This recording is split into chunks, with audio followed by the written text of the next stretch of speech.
ka Christ na ka inweta otu Christ si agba ọkpara ya bụ ihe ndị a bụ ndị members of planning. Okay. This year's Christ. Okay, unu nwe bụ ndị committee. Yes. Okay. Anyị efu na ihe oriri na ihe ọṅụṅụ juru eju ebe a.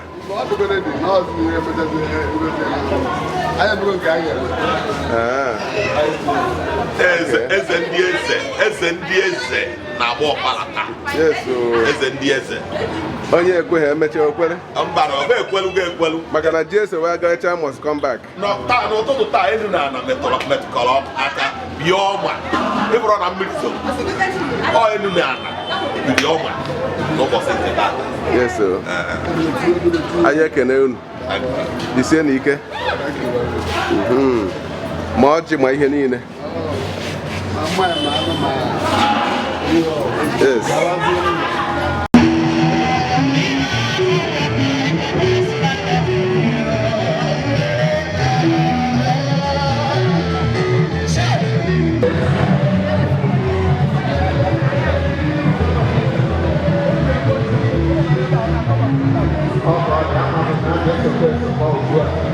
And that one the Holy Childhood.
Sofia, St. Patrick Catholic Church in Sofia.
many mansions.